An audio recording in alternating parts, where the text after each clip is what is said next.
बहुत बहुत स्वागत है सभी दोस्तों का। नव वर्ष की आप सभी को बहुत बहुत हार्दिक शुभकामनाएं। कई स्टूडेंट्स के मैसेज आ रहे हैं कि ये नौकरी मुझे ज्वाइन करना चाहिए या नहीं करना चाहिए। उनमें से वो स्टूडेंट्स हैं ज़्यादातर जो ऑलरेडी कहीं ना कहीं सिलेक्टेड हैं। एग्जाम्पल, जो कुछ लोग रेलवे में हैं, बिहार टीचर भर्ती में कुछ का हो गया है, जूनियर असिस्टेंट में है, न्याय विभाग में है, अलग अलग जो डिपार्टमेंट्स में कई स्टूडेंट्स हैं वो कह रहे हैं क्या मुझे आना चाहिए या नहीं आना चाहिए। जो लोग आगे तैयारी करना चाहते हैं, पढ़ना चाहते हैं, उनको भी लग रहा है कहीं मैं इस नौकरी को ज्वाइन करके फंस तो नहीं जाऊंगा, या क्या इसमें कैसा टाइमिंग रहेगी, कैसी जॉब प्रेशर रहेगा, हैंडल कर सकता हूँ नहीं कर सकता हूँ। तो ये वीडियो उनके लिए है, मैं आपको यहाँ पे डिटेल से बताने वाला हूँ। पहली बात, आपको अगर आप कहीं दूसरी जॉब में हैं और पे ग्रेड इससे बेटर है, आप सेंट्रल गवर्नमेंट में हैं या स्टेट गवर्नमेंट की ही जॉब में हैं, आपका पे ग्रेड इससे बेटर है, इसमें आपको पता है कि इसका पे ग्रेड केवल 2,000 रुपये है, तो अगर आप इससे बेटर पे ग्रेड में हैं तो संभवतः आप नहीं आना चाहेंगे।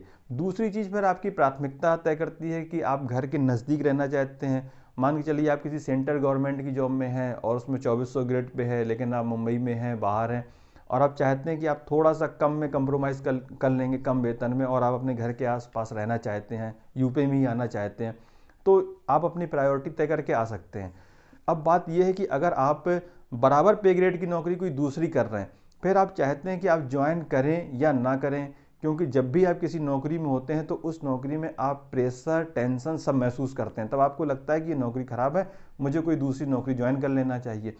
तो जो लोग ऑलरेडी जॉब में हैं वो आना चाहते हैं, तो पहली बात ये समझ लें कि आप किसी भी नौकरी में जाएंगे तो आपको जो पढ़ाई का आपका दौर होता है, नौकरी हमेशा उससे कठिन ही होती है। आपको जितनी सामना, जो कठिनाइयों का सामना पढ़ाई में करना पड़ता है, उससे ज़्यादा सामना आपको कठिनाइयों का नौकरी में करना पड़ता है।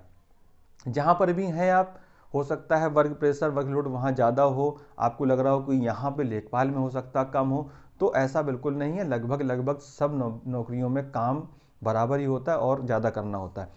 अब आप कहें क्या आपको ज्वाइन करना चाहिए या नहीं करना चाहिए, इसमें मैं आपको बहुत छोटे शब्दों में अगर बता दूं, अगर आपका स्वभाव इंट्रोवर्ट है, अंतर्मुखी है, आप लोगों से मिलना नहीं चाहते हैं, आप ज़्यादा लोगों से बातचीत करना आपको पसंद नहीं है, आप बस चाहते हैं कि आप अपना काम करें और अपने घर वापस आ जाएं, आप ऑफिस का काम करें 8 घंटे और अपने घर वापस आ जाएं, लोगों से मिले जुले ना, लोगों के ज़्यादा फ़ोन ना आए, ज़्यादा समस्याएं ना आपको लोग बताएं, अगर आप इंट्रोवर्ट स्वभाव के हैं, अंतर्मुखी स्वभाव के हैं, सोचते रहते हैं, लोगों से मिलना जुलना बहुत कम पसंद है, बाहर जाना, विवाद करना, बहस करना, तर्क वितर्क करना, अगर ये सब चीज़ें आपको पसंद नहीं है, आप चालाक नहीं है ज़्यादा, अगर ये सब आपको पसंद नहीं है, ये सब करना आपको नहीं आता है, तो ये नौकरी आपके लिए कठिन है। दूसरी बात, अगर इसके विपरीत आपका स्वभाव है, आप एक्सट्रोवर्ट हैं, बहिर्मुखी स्वभाव के हैं, लोगों से मिलना जुलना बहुत पसंद है, लोगों से बात करना बहुत पसंद है, तर्क वितर्क बहस में बहुत भाग लेते हैं, उठते बैठते हैं लोगों के साथ गांव में जाके और बहस करते हैं, तर्क देते हैं, समस्याएं लोगों की सुनते हैं, विवादों में पढ़ना आपको अच्छा लगता है, उलझते हैं, लोगों से बातचीत करते हैं, तर्क वितर्क, ये सब अगर आपका एक्सट्रोवर्ट स्वभाव है, इस तरीके का अगर आप स्वभाव रखते हैं, तो फिर ये नौकरी आपके लिए ठीक है, अच्छी है। इंट्रोवर्ट स्वभाव वाले लोगों के लिए दिक्कत आती है, क्योंकि वो लोगों से ज़्यादा मिलना जुलना पसंद नहीं करते हैं, और ये अमूमन एक पब्लिक से जुड़ी हुई फील्ड की ज़मीनी स्तर की नौकरी है, जिसमें आपको हर रोज़ लोगों से मिलना पड़ता है, बात करनी होती है, उनकी समस्याओं को सुनना होता है, समझना होता है।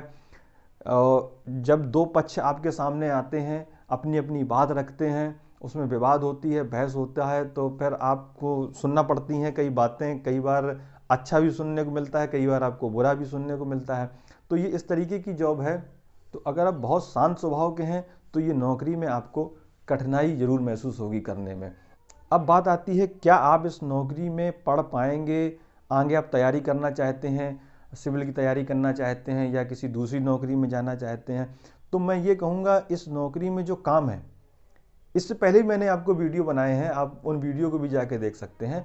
इस नौकरी में जो काम है वो एक ऑफिस वर्क नहीं है कि आप 8 घंटे के लिए ऑफिस गए उसके बाद आ गए, ऐसा नहीं है। ये एक फुल टाइम नौकरी है, और फुल टाइम का मतलब ये भी नहीं है कि आपको 24 घंटे काम में ही लगाए रहेंगे। मतलब ये है कि आपके पास एक गांव का एक राजस्व ग्राम का चार्ज होता है और उसमें आने वाले जो काम है वो सब आपको करने होते हैं। आप अपने हिसाब से मैनेज कर सकते हैं। एक पक्ष इसका ये है कि 24 आवर आप जॉब में है, तो दूसरा पक्ष इसका ये है कि आपको अपने हिसाब से कामों को मैनेज करने की थोड़ी आज़ादी भी मिलती है। बहुत से काम ऐसे आते हैं जिनको तुरंत करके तत्काल करके देना होता है। उस समय आप प्रेशर महसूस करते हैं कि आज ही मुझे बताया गया और आज ही करके देना है। तो ऐसे भी काम आते रहते हैं। बहुत से काम ऐसे होते हैं जिनको आप अपनी प्रायोरिटी तय कर सकते हैं, आज मैं ये कर लेता हूँ, कल मैं ये कर लूँगा, परसों ये कर लूँगा। तो इस तरीके से आपको थोड़ी आज़ादी भी मिलती है, तो आपको बंधन भी मिलता है। ये दोनों चीज़ें हैं। अब कहें कि क्या आप इस नौकरी में पढ़ पाएंगे? पूरे साल के अगर काम देखें तो इस नौकरी में जो काम होते हैं लेखपाल के, वो अलग अलग क्षेत्रों में, या यूं कहें कि अगर आप जैसे किसी सदर क्षेत्र में या शहरी क्षेत्र में लेखपाल हैं तो आप पढ़ाई की कल्पना नहीं कर सकते हैं। कहने का मतलब ये है कि अगर आप किसी शहरी क्षेत्र में लेखपाल के रूप में तैनात हुए हैं, वहाँ बहुत काम रहता है और इम्पॉसिबल है वहाँ पर आप रह के पढ़ाई कर पाएँ। अगर आप किसी ग्रामीण क्षेत्र में लेखपाल रहते हैं तो वहाँ पर आप टाइम निकाल सकते हैं, आप पढ़ सकते हैं, मेहनत कर सकते हैं। हमेशा नौकरी में आने के बाद आपको एक्स्ट्रा एफर्ट तो करना ही पड़ेगा पढ़ाई के लिए, क्योंकि इतना इजी फिर नहीं होता है कि आप नौकरी भी कर लें और पढ़ाई भी कर लें। क्योंकि ये पब्लिक से जुड़ी हुई नौकरी है तो आपके पास फ़ोन आते रहते हैं। आपके पास शाम को 6 बजे भी फ़ोन आएगा, शाम को 8 बजे भी फ़ोन आएगा, सवेरे 7 बजे भी फ़ोन आएगा। इवन जो मेरा अनुभव है जनरली, जैसे कि मैं डबल चार्ज इस समय हूँ, तो एक नॉर्मल सा अनुभव ये है कि एक दिन में आप आराम से 18-20 कॉल तो नॉर्मली आप रिसीव करते ही हैं। मैं करता हूँ 18-20 कॉल। मैं आपको ये बहुत नॉर्मल बता रहा हूँ। जब कभी ज़्यादा कोई काम आते हैं गांव में, जब कोई बाढ़ की समस्या है या और कोई वैसी समस्या, तब आपको 30, 40, 45 कॉल भी एक दिन में हो जाता है कभी कभी। और ये बहुत प्रेशर वाला होता है, क्योंकि कोई भी जो आपको व्यक्ति काम फ़ोन कर रहा है वो आपको बधाई देने के लिए या आपसे बात करने के लिए तो फ़ोन नहीं कर रहा, वो किसी न किसी काम के लिए कर रहा है। तो ये आपके दिमाग में हो सकता है, ये चीज़ आपके दिमाग में प्रेशर क्रिएट करती हो। एक्सट्रोवर्ट स्वभाव के हैं, हो सकता है आपको ये चीज़ अच्छी लगती हो कि चलो फ़ोन आया मैं काम करता हूँ, और अच्छी बात है, आपको फ़ोन रिसीव करना, बात करना अच्छा लगता है। अब बात करते हैं कि राजनीतिक प्रेशर कैसा होता है। तो किसी भी नौकरी में जब भी आप पद पे बैठते हैं तो थोड़ा बहुत प्रेशर तो आपको हमेशा आता ही रहता है। आपको नियम के हिसाब से चलना होता है और डरना नहीं होता है। आप रूल्स के हिसाब से चलिए तो आपके लिए कोई डरने वाली बात नहीं है। ऐसे तो फ़ोन आएंगे ही आपके पास। हाँ, प्रेशर अगर आप हैंडल नहीं कर पा रहे हैं, आपको दिक्कत होती है कि आपके पास किसी बड़े नेता का फ़ोन आ गया, या आपके पास किसी आपके लोकल जो नेता लोग हैं उनका फ़ोन आ गया, प्रधान लोग फ़ोन कर रहे हैं इस तरीके से कि आपको, आपने वहाँ नाप की है, वहाँ पे आप ऐसा कर दीजिए, वैसा कर दीजिए, तो ये थोड़ा सा प्रेशर रहता है। इसको भी आपको हैंडल करना पड़ेगा। अगर ये आपको हैंडल करने में डर लगता है, आप टेंशन ले लेते हैं, आप लगातार 2-3 दिन प्रेशर में महसूस करते हैं, तो फिर ऐसी नौकरी, मतलब इसमें आपको दिक्कत महसूस होगी।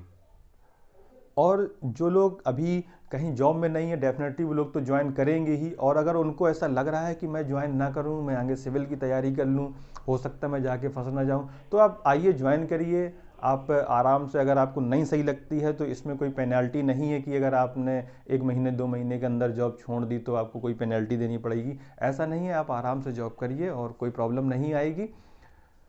जब भी चाहें आप जॉब छोड़ सकते हैं। तो ये थी कुछ मुख्य बातें जो मैं आपके साथ शेयर करना चाहता हूँ। आप लोग और अगर कुछ एक्स्ट्रा जानना चाहते हैं तो ज़रूर कमेंट में पूछ लीजिएगा, तो कोशिश करूँगा मैं और वीडियो बनाने की इस पर। धन्यवाद।